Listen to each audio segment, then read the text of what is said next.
नरेंद्र मोदी को टक्कर देना इन लोगों के बूते के बाहर की चीज है। इंडिया गठबंधन एक हुआ है तो इसका तो प्रभाव पड़ेगा ना। क्या प्रभाव पड़ेगा? एकजुटता में तो ताकत होता है, तो इसका खामियाजा नरेंद्र मोदी को भुगतना पड़ सकता है। एकजुटता यदि आपकी नकारात्मक चीज़ों के लिए हो, मोदी हटाओ मोदी हटाओ मोदी हटाओ, इसके अलावा तो कुछ है नहीं।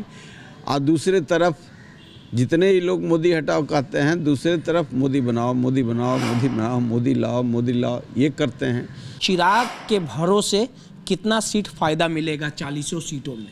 और चिराग पासवान ने पिछले वर्षों में काम करके अपने को स्थापित किया, जात और धर्म से ऊपर उठ करके विकास के एक मॉडल बन रहे हैं। कितने सीटों? यदि मौका मिलेगा तो बिहार को बदलने का जो ताकत है वो चिराग पासवान में है, और इसको अक्रॉस द कास्ट रिलीजन लोगों ने स्वीकार किया है। 2024 में महादंगल होगा और नरेंद्र मोदी के राजनीति वजूद को खत्म करने के लिए लगातार इंडिया गठबंधन प्रयासरत है। बिहार की धरती से इंडिया गठबंधन की नींव रखी गई थी, लेकिन 4 राज्यों के रिजल्ट से ये साफ हो गया कि नरेंद्र मोदी का जो जादू है वो बदस्तूर जारी है। और ऐसे में बिहार में 40 सीट हैं और 40 सीट को लेके लगातार जो क्षेत्रीय दल हैं वो तैयारी में जुट चुके हैं। हमारे साथ बात करने के लिए लोजपा रामविलास के वरीय नेता और जहानाबाद के पूर्व एमपी अरुण कुमार जी हैं। उनसे बात करेंगे और समझने की कोशिश करेंगे कि जिस प्रकार से 4 राज्यों में जो चुनाव के नतीजे आए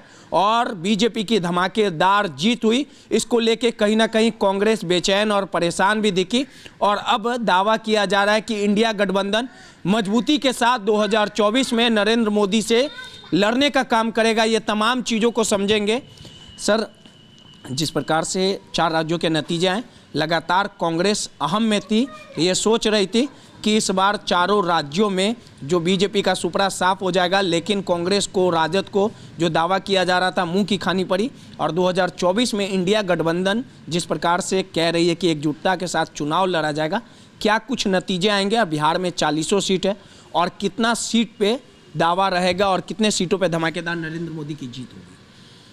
देखिए, कांग्रेस पार्टी और जो उनके साथ जो एलाइज हैं किसी तरीके से सत्ता हथियाना चाहते हैं और भोग की संस्कृति को चलायमान रखना चाहते हैं। नरेंद्र मोदी दूसरा मटेरियल है। नरेंद्र मोदी ने जिम्मा लिया आज़ादी के बाद जिन कारणों से देश राष्ट्रीय स्वाभिमान के साथ खड़ा नहीं हो रहा था, उन कारणों पर काम करने का, जिसमें 370 था, जिस पर मुहर लगाया सर्वोच्च न्यायालय ने। इससे राष्ट्रीय जनभावना उत्तंगता को प्राप्त किया। दूसरा था, चूँकि राम और कृष्ण 2 ऐसे नायक रहे हैं भारतीय संस्कृति और सनातन परंपरा के, जिनके जन्मस्थली पर मुगलों ने कब्जा करके उस मंदिर को तोड़ा था। ये आर्कियोलॉजिकल सर्वे ऑफ इंडिया ने भी साइंटिफिकली प्रूव किया। और लोग ये उम्मीद नहीं करते थे, मैं भी उम्मीद नहीं करता था कि वहाँ राम मंदिर बन जाएगा, चूँकि इतना कॉम्प्लिकेशन है यहाँ के सोसाइटी में कि ये संभव दिखता नहीं था। और मध्य प्रदेश के मुख्यमंत्री माननीय दिग्विजय सिंह तो बराबर कहते थे, मंदिर वहीं बनाएंगे मगर तारीख नहीं बताएंगे। तो इन सवालों को एड्रेस करने के लिए कृत संकल्पित थे कि यह जन भावना है। जिस तरीके से सोमनाथ मंदिर को आज़ादी के तुरंत बाद सरदार पटेल और राजेंद्र प्रसाद के प्रयास से, राजेंद्र प्रसाद और सरदार पटेल के ये प्रयास से वो जो पुनर्जागरण का अभियान उन्होंने चलाया, किसी कारण से राजनीतिक स्वार्थ वाले लोग इसको रोका। लेकिन ये दमित इच्छा लेकर के एक पीढ़ी चली गई। नरेंद्र मोदी ने दूसरी पीढ़ी को यह विश्वास दिलाया कि तारीख हम बताएंगे, बना करके बताएंगे, दिखलाएंगे, तारीखें नहीं बताएंगे। 2024 इसीलिए कह रहे हैं कि आज G20 में जिस तरीके से दुनिया के बड़े शक्तिशाली राष्ट्र भी हमारी पसंदगी को, नरेंद्र मोदी के नेतृत्व को अप्रिसिएट कर रहे हैं, तो ये बात सिर्फ आम आदमी रोटी तक नहीं रुका हुआ है, उसके मन में राष्ट्र का भी है। दुनिया एक आज गांव है, उस गांव में हमारी कितनी प्रतिष्ठा है इसका भी भूखा है। तो नरेंद्र मोदी ने जहां विकास के आयाम को मजबूत किया, वहीं नव जागरण, पुनर्जागरण जो राष्ट्रवाद का था, भारतीय संस्कृति का था, मूल्य का था, विचार का था, उसको भी मजबूती से आगे बढ़ाने का काम किया। 2014, 2019 और अगर 2024 नरेंद्र मोदी जीतते हैं तो हैट्रिक लगाने वाली बात हो जाएगी। लेकिन आपको क्या लगता है कि नरेंद्र मोदी को अगर परास्त करना, एक लंबा अनुभव रहा है राजनीति, आप भी जहानाबाद से चुनाव जीत चुके हैं, उस समय एनडीए का हिस्सा आप हुआ करते थे, तो आपको क्या लगता है कि अगर नरेंद्र मोदी को परास्त करना है तो सच्चे दिल से बताएं कौन चेहरा सबसे ज़्यादा मुकाबला कर पाएगा? राहुल गांधी, नीतीश कुमार, या जिस प्रकार से ममता बनर्जी, या और कोई चेहरा जो पूरी तरह से टक्कर दे सकता है? देखिए, टक्कर देना नरेंद्र मोदी को टक्कर देना इन लोगों के बूते के बाहर की चीज है। इंडिया गठबंधन एकजुट हुआ है तो इसका तो प्रभाव पड़ेगा ना। क्या प्रभाव पड़ेगा? एकजुटता में तो ताकत होता है, तो इसका खामियाजा नरेंद्र मोदी को भुगतना पड़ सकता है। एकजुटता यदि आपकी नकारात्मक चीज़ों के लिए हो, मोदी हटाओ, मोदी हटाओ, मोदी हटाओ, इसके अलावे तो कुछ है नहीं। और दूसरे तरफ जितने ही लोग मोदी हटाओ कहते हैं, दूसरे तरफ मोदी बनाओ, मोदी बनाओ, मोदी बनाओ, मोदी लाओ, मोदी लाओ, ये करते हैं। तो इसमें प्रयोग करके तो ये देख चुके हैं कि सब कंट्रास्ट के बाद एक ही लक्ष्य है ना। बंगाल में लड़ाई इनकी है कांग्रेस से, बिहार में लड़ाई है कि नीतीश कुमार के नेतृत्व को मजबूती दें कि तेजस्वी को मजबूती दें। इतने कंट्रास्ट हैं सब जगह। अभी तेलंगाना में क्या हुआ? तो ये सारे सवाल एक दूसरे को काटने वाला है। तो और ये एक काटने वाला सवाल नहीं, इधर विवाद है तो उधर भी विवाद है, एनडीए में भी विवाद है। आपका 36 का आंकड़ा चल रहा है पशुपति पारस के साथ, जिस प्रकार से हाजीपुर को लेके लगातार आप एक दूसरे को देखना पसंद नहीं कर रहे हैं, और जिस प्रकार से कुछ जो सांसद हैं, वीणा देवी, वो भी आप लोग की तरफ आ रही है, उसको लेके भी पशुपति पारस गुस्से में। तो आप लोग के बीच में विवाद है, तो इसका खामियाजा सीटों पर पड़ सकता है। गलत मैसेज जा रहा है। व्यक्ति का गुस्सा पार्टी पर बहुत असर नहीं होता है, और वह व्यक्ति जो प्रभावहीन हो उसका कोई गुस्से का असर नहीं होता है।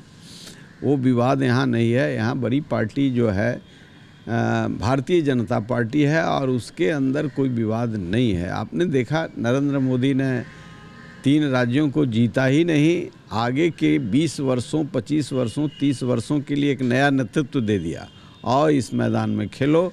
और जो जनभावना है, जिसके हिसाब से पार्टी काम किया है राष्ट्रीय स्तर पर, उसको ज़मीन पर उतारा। एक आखिरी सवाल, बिहार में 40 सीटें रहेंगी, और जिस प्रकार से चिराग को कहीं ना कहीं फ्रंट पे लगातार नरेंद्र मोदी रखे हैं, कोई भी समारोह होता है तो चिराग की कहीं ना कहीं तारीफ की जाती है नरेंद्र मोदी के द्वारा। तो चिराग के भरोसे कितना सीट फायदा मिलेगा 40 सीटों में? देखिए, मोदी को देखिए सीधे रामविलास पासवान एक कद्दावर नेता थे, उनकी विरासत जुड़ गई चिराग पासवान जी के साथ, और चिराग पासवान ने पिछले वर्षों में काम करके अपने को स्थापित किया, जात और धर्म से ऊपर उठ करके विकास के एक मॉडल बन रहे हैं। कितने सीटों? यदि मौका मिलेगा तो बिहार को बदलने का जो ताकत है वो चिराग पासवान में है, और इसको अक्रॉस द कास्ट रिलीजन लोगों ने स्वीकार किया है।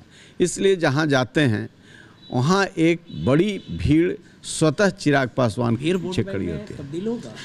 भीड़ वोट बैंक में तब्दील नहीं हो तो भीड़ लोग जुटाते क्यों हैं? भीड़ पैसे के लिए भी आ जाता है। भीड़ देखने वाला जो होता है वो जान नहीं देता है। यहाँ तो हार्ट टू हार्ट बात करता है। 40 के 40 आप लोग, भाई ये तो जनता तय करेगी, लेकिन वातावरण जो है उसमें निश्चित तौर से नरेंद्र मोदी के नेतृत्व में चिराग पासवान का जो संगठनात्मक क्षमता है और जो आकर्षण है, ये दोनों मिलकर के बिहार में एक नया टर्न अराउंड करके अधिक से अधिक। नीतीश कुमार अगर सामने आ जाए, चेहरा मान लिया जाए, तो फिर क्या होगा?